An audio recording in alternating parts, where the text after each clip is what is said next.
This is WSLS 10 today. Pressure on UVA to reinstate Greek life on campus. Their response, plus a hearing in Washington on why campus sexual assault victims don't often go to police. Preparing for violence, U.S. embassies and facilities around the world are getting ready for what might happen when a new report is released today. What's inside that has people concerned? Good morning. Thanks so much for joining us on Virginia Today here on WSLS 10. I'm Jenna Zibten. And I'm Patrick McKee. Did see some wintry weather, maybe making some slick roads outside this morning. School closings and delays, mainly delays. You can see those at the top of your screen as we start off this Tuesday morning.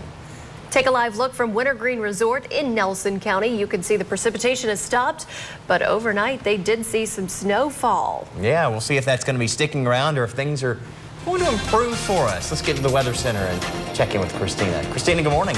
Good morning. Things are going to improve for most of us. As for those mountains, they are going to get another round of snowfall later this afternoon, but good news for all of those ski resorts that want the snow. The rest of us are just dealing with some slick roads this morning. Not a lot of rain actually falling, but we do have those icy spots mainly in these blue shaded counties, and that is where you do have your winter weather advisory. That will be in effect until 8 this morning. Right now, most of the rain's just liquid rain, and it is in the far southeastern corner of the viewing area, so mainly just Halifax County right now.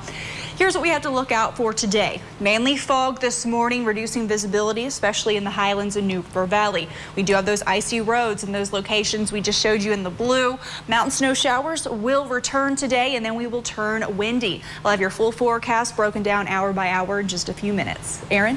Christine, as you head out the door on this Tuesday morning, I do want to start you off with a look at the entire region right now. We have been following, as you mentioned, some fog, especially into the New River Valley, affecting ID1, moving through parts of Blacksburg into Radford, really all the way down to Whitfield, also affecting parts of Route 221 through Floyd and Hillsville as well. I do want to go ahead and show you a live look at ID1 moving through Christiansburg. As you can see, some of the fog there, also seeing some slick roads really across the region, whether you saw rain or those icy conditions last night, could lead to some issues as people head out the door this morning, so keep that in mind. Right now, we are seeing some slowdowns between Blacksburg and Roanoke, about 58 minutes your commute right now. From Roanoke to Bedford and Bedford to Lynchburg, both of those are looking closer to average as you head out the door this morning, Jenna.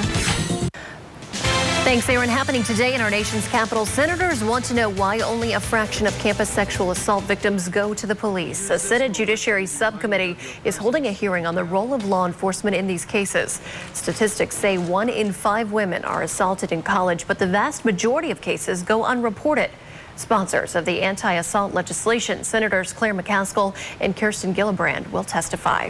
The University of Virginia refusing this morning to reinstate Greek activities. Those activities were suspended after a Rolling Stone article alleged a woman was gang raped at a fraternity house, despite the magazine admitting mistakes in its reporting. The story has now prompted the university to create a group to explore its policies and campus culture. The group will consist of faculty and students who will review policies, practices, organization structure, and resources to help ensure the safety of students. A separate administrative task force will implement the group's recommendations. New this morning, police in Charlottesville have arrested a man they are calling a vicious killer. 30-year-old Gene Washington is behind bars this morning facing murder charges. Investigators believe he beat a school teacher and her teen daughter to death in their home last week. First responders discovered their bodies when responding to reports of a house on fire. Investigators believe that fire was intentionally set. We're going to put every resource we can into this to look at this methodically and meticulously to find everything in this situation that we can to make sure that we bring the person or persons who've done this to a swift justice. Police say they don't yet have enough evidence to determine if this was a random act or if Washington knew the victims. Roanoke police need your help this morning as they search for the person that robbed a convenience store. It happened at the Happy Shopper on Gusnick's Boulevard in the northeastern side of the city. The store's cashier says a man walked in wearing a mask, displayed what looked like a gun, and demanded money. The robber took off with the cash. If you've got any information, you're asked to call the Roanoke Valley Crime Line. Another night of protests continued across the country in response to the grand jury's decisions in the cases of Eric Garner and Michael Brown. In Chicago, people marched through the streets while crowds in Washington, D.C. staged a die-in. In Berkeley, California, hundreds of protesters blocked traffic and clashed with police. In Colorado, dozens of demonstrators successfully shut down one side of a major interstate. Meanwhile, law enforcement agencies nationwide are looking into body cameras and recording devices. Now, that includes the Bedford County Sheriff's Office. However, prices for the technology have increased significantly following officer-involved incidents in Ferguson and New York. Bedford County Sheriff Mike Brown says gear they looked at buying was $100 cheaper 3 months ago. Same equipment, but they see a demand, which doesn't really please me to see that a vendor will take advantage of such a situation to raise their price and to get maybe a little bit more, well, this considerably bit more out of the end user, which at this time are law enforcement agencies. Most departments will now rely on federal funding, grant money, and already stretched local budgets for the cameras. New guidelines are in place this morning, broadening a ban on racial profiling. The guidelines prohibit federal law enforcement from profiling on the basis of religion, national origin, gender, sexual orientation, and gender identity. They cover federal agencies and also require new training and data collection. However, the new protocols exempt security screenings in airports and border checkpoints, as well as Secret Service protocols. Happening today, a new report on torture of CIA prisoners during the Bush era will be released. U.S. embassies and facilities around the world are preparing for possible violence once the report is out. The document is hundreds of pages long. It's being released by the Democrats who still control the Senate Intelligence Committee. A call Friday from Secretary of State John Kerry to committee chair Dianne Feinstein asking for a delay only hardened the Democrats' resolve to go public. The report on CIA interrogations is expected to be harsh. Secretary of State John Kerry testifies today to the Senate Foreign Relations Committee in response to ISIS. On the agenda, authorizing the use of military force against the militant group. So far, Congress has not specifically authorized the air war in Iraq and Syria. During a similar hearing back in September, he was interrupted by protesters opposing the plan. Virginia Senator Tim Kaine also taking part in that committee hearing this afternoon, focusing on the authorization of the use of military force. Since June, Senator Kaine has urged the administration to seek use of military action against ISIS, pressuring his colleagues to debate and vote on the mission. The meeting happens at 2 o'clock. Some Virginians are heading to the polls today to fill a vacant seat in the House of Delegates. Voters in the 4th District will elect the person that will replace Ben Chafin, who left the House after winning a state Senate seat. Voters will choose between Republican Tom Pillen and Democrat Donnie Rife. The 4th District includes parts of Dickinson, Russell, Washington, and Wise counties. The investigation continues today after 6 people died when a small private jet crashed into a house in Maryland. Among the dead were 3 from the plane and a mother and her 2 young sons who were inside the house. The Montgomery County Fire and Rescue Chief says the home is nearly destroyed while 2 others nearby caught on fire. The National Transportation Safety Board is investigating. So far, they've recovered the cockpit voice and flight data recorders. The investigation continues this morning to see if a giant inferno in Los Angeles was intentionally set. An apartment complex that was under construction was engulfed in flames Monday morning. The fire rained ash on a large area and snarled rush hour traffic. The apartment complex fire consumed the 7-story wood frame structure and scorched neighboring high-rises before being brought under control. Thankfully, no injuries were reported. Thousands of Filipinos are heading home after more than 1 million people were evacuated over the weekend as a deadly typhoon swept through the Philippines. The storm washed out roads and swept away homes. One city that bore the brunt of Super Typhoon Haiyan last year came out relatively unscathed this time around. The Red Cross says at least 21 people were killed by the storm, but the typhoon caused far less damage than people originally feared. A slow-moving storm heading for the northeast is bringing heavy rain and wind to the coast, along with a half-foot of snow to some inland areas. That storm could lead to a slippery morning commute for many, with conditions getting worse throughout the day. Winter storm watches and warnings have been issued for parts of Pennsylvania, New York, and Massachusetts, and northern parts of New England. Some areas, get this, could see as much as 2 feet of snow. Thankfully, we're not seeing 2 feet of snow in Southwest Virginia. Thank goodness for that. But some folks did see a little bit during the night last night. Get over to Christina for weather on the 10s to see if this is going to continue or if things are going to improve. Good morning. Yes, we did see some of that last night, but now things are really improving for us. We really only have a tiny bit of rain in South Side, mainly in Halifax County, also in through Pittsylvania County near Danville. So South Boston just getting the last edge of this, but we still have some slick spots on the roads. We have a little bit of freezing drizzle. We also have some wet spots that are continuing to freeze on the roads. So in these blue shaded counties, we do have a winter weather advisory in effect until 8 this morning. We also have fog to deal with this morning. So this means we do have reduced visibility in the Highlands, almost nothing there. As we head into Hillsville, less than a quarter of a mile of visibility. So most of the New River Valley and the Mountain Empire also dealing with that. Everywhere else not too bad. Martinsville getting a little bit of fog though at about 1.5 miles of visibility. Temperatures this morning in the 30s across the board, right around freezing through Blacksburg, Hillsville and Hot Springs. So those are other locations that are likely seeing some freezing in those elevated spots such as bridges and overpasses. We are going to get another push of energy from this system. The low pressure system causing all of this is going to send us some northwest winds later on this afternoon, and that is going to lead to one more push of energy. Most of us just seen a couple of isolated spotty showers winding down for the rest of the day, but for the mountains we are going to get more snow showers. We're going to have that upsloping going on through our Tuesday, through our Wednesday, but by Thursday we are going to see more sunshine just about everywhere. The winds are also going to pick up. Right now they're really not that bad. By this evening, 10 to 15 miles per hour, and they could gust up to about 30 miles per hour. It will be windy even through our Thursday and not really our Friday. Here goes our sorry about that. All right, I'm losing my voice here. Temperatures in the 40s today for highs, 30s for lows. And here's your extended forecast. There we go. Windy for the next 3 days, and temperatures are in the 40s. Temperatures in the 50s Friday through Monday with high pressure and control, which will be perfect for the Habitat for Humanity build. We're doing a lot of landscaping, so that Friday through that Monday looking really good. Okay, with everything being slick, Aaron, how are the roads looking? Yeah, we are seeing a lot of slick conditions out on the roads right now. We're also seeing an accident in Campbell County on Route 29 that has one lane closed. I'll have more on that in just a few minutes. For now, I do want to give you a live look at I-81 moving through Salem. As you can see, traffic picking up and some slick conditions there as you head out the door as well.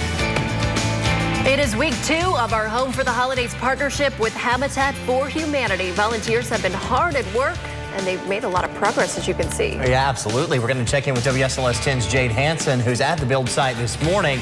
She's going to bring us an update on that progress. Don't forget to tune in or set your DVR for Daytime Blue Ridge. Here's what Natalie and Heather have coming your way starting at 12:30, right after our midday news.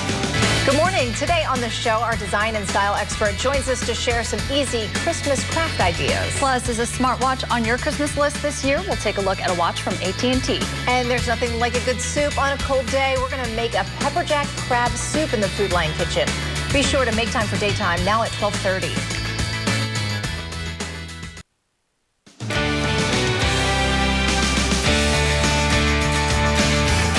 6:46 on your Tuesday morning. Good morning to you. We're so glad you're with us here for Virginia Today on WSLS 10. I'm Patrick McKee. And I'm Jenna Zibton. It is beginning to look like Christmas in Bedford as the former Elks home shines bright. Huge display. Love seeing this. This display has been a holiday staple since the 1950s when the Elks started the tradition. Now these colorful lights are handcrafted displays are operated by the new owners that took over the facility back in September. Over the next few years, the plan is to upgrade the Christmas display and add characters from Frozen. Gotta have Frozen. Yeah. There are also plans to expand services for the aging community year-round. WSLS 10 and Habitat for Humanity working together this month to build a home for a family in need. Construction underway for 1 week now. The keys handed over very soon, coming up a week from Friday. Homeowner Veronica Garcia will get those keys. WSLS 10 Jade Hansen is live from the site with details on how fast things are moving. Jade, every time we go out there, just from day to day, it's a huge progression. It changes so much every single day. Jenna, right now I'm standing on the staircase of this home leading from the basement up to the first floor, none of which was here last Tuesday when we were here. You guys can see really how much has changed. We have the windows in. There's a roof up top over our heads. You guys can take a look and see a lot of empty space here on the first floor. So much of this work has been done. And for more to talk with me about this project is Dinah Ferentz. Dinah, what does a home like this mean for a community? I know that you've lived in this neighborhood for a while. Yes, I have. I've been in the area for about 7 years now. And of course, a house like this is exciting for the family who will be given the keys to it, but it's also exciting for the neighborhood. The process that families go through to receive their home involves a lot of sweat equity. By the time they get the house, they're excited about it, they feel a sense of ownership, and anytime you have dedicated homeowners in a neighborhood, it's good for the neighborhood. Great. I know a home like this can really help all of the Roanoke area. Touch on that for me. Well, it's not just Habitat that's been working in this area. Habitat is part of a much larger effort being done by the city, other organizations, private developers, what have you.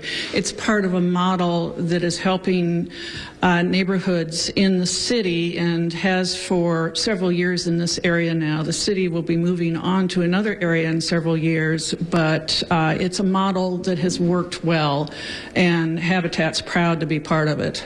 Dinah, thank you so much for joining us this morning. Again, guys, this project going really well. About 40% complete so far. We have a week and a half left. December 19th is when we plan to hand those keys over. Jenna and Patrick, I know a lot of outdoor work taking place this week. Some landscaping left to do. Jenna, I know you're coming out here today, so something you're excited about? Definitely excited, Jade, and the group from Shenandoah Life, who is one of our sponsors, will be there today. So they will be alongside. I'll be working with them. Looking forward to it. Hope they bring their gloves. Yeah, definitely. It's going to probably be a little muddy. Yeah, definitely, Jade. Thanks so much. Thank you, Jade. I'm going to check on the weather to see if that's going to be cooperative for you and the folks out there working for today. Christina here with weather on the 10s. Let's talk about hopefully a warm-up, please. Well, today it's still going to be pretty chilly. We're only looking at highs in the 40s for today. Our warm-up is going to come in a few days, but we're not going to have to deal with a lot of precipitation for that build. Most of the rain showers already out of here. We just have a few lighter showers just exiting Halifax County right now, so South Boston still dealing with a little bit of rain. Other than a few more isolated showers trying to sneak in here, we're not looking at a lot for most of us. But by this afternoon, we are going to have another push of energy from the north and west, which will lead to mountain snow showers. And those mountain snow showers are going to keep going through our Wednesday evening, while the rest of us will be enjoying sunshine.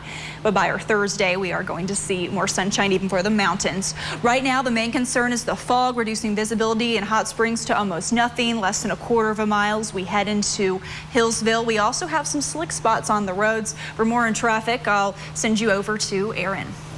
Christina, good morning. Absolutely, we are following slick spots really for all of us, whether you saw rain overnight or some icy conditions. Keep that in mind. Give yourself extra time as you head out the door this morning.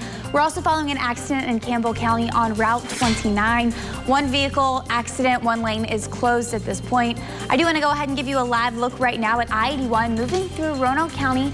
This appears to be frozen. Oh, there we go. As you can see, some slick conditions as you head out. So make sure you are giving yourself plenty of extra time. Now, as you head out this morning, we are seeing some slowdowns between Blacksburg and Roanoke. Over an hour your commute this morning. So I-81 looking like a better option for you there. From Roanoke to Bedford, about 30 minutes. Bedford to Lynchburg, about 19. Both of those are looking closer to average, but we are seeing slick conditions for everyone. So keep that in mind. Yeah, leave a little early this morning. Absolutely. Well, on this Tuesday morning, I do want to show our picture of the day. I think this one is hilarious. Comes from Melissa Sprinkle. This is Heisman from the Catawba Equestrian Center. She says he's on call in case one of Santa's reindeer gets sick. That's a very important job yes, to have. It is. Definitely. If you have a picture you want to see here on Virginia Today, email it to us, news@WSLS.com. Any holiday picture, we're putting them on air and online too. Check out our gallery on WSLS.com. 6:52 now. We've got a look at 5 things you need to know coming up next. Stay with us. 6:56 with a look now at 5 things you need to know before you head out the door. More changes could be coming to the Valley View Mall area. The Roanoke Planning Commission will review the options today. This is for the area surrounding the H.H. Gregg and Dick's Sporting Goods. Officials say the plan will help with the redevelopment of a site that's rarely used. Happening today in Washington, a Senate Judiciary Subcommittee is holding a hearing on the role of law enforcement in sexual assaults on college campuses. The hearing comes after Rolling Stone magazine published an article alleging sexual violence at the University of Virginia. American embassies, military units, and other U.S. interests are preparing for possible security threats. That's as they await the release today of a report on the CIA's harsh interrogation techniques at secret overseas facilities after the 9/11 terrorist attacks. The mountains will get more snow showers today, while the rest of us will see gradual clearing and just a couple of isolated leftover rain showers. It will be windy through our Thursday, Friday through Monday, a little warmer with plenty of sunshine. And as you head out the door this morning, here's a look at traffic conditions. We are starting to see some slowdowns building up. Keep in mind we are seeing a lot of slick roads and conditions as you head out the door this morning. We are following some breaking news happening out of Philadelphia. We've learned a firefighter has died from injuries sustained while fighting an early morning house fire in the city's West Oak Lane neighborhood. Officials say it was a 36-year-old woman. The department will release more information later today. We'll be following this story online on WSLS.com and likely to have more on the Today Show as well. We'll have more news, weather, and traffic updates in just a few minutes. Have a great day.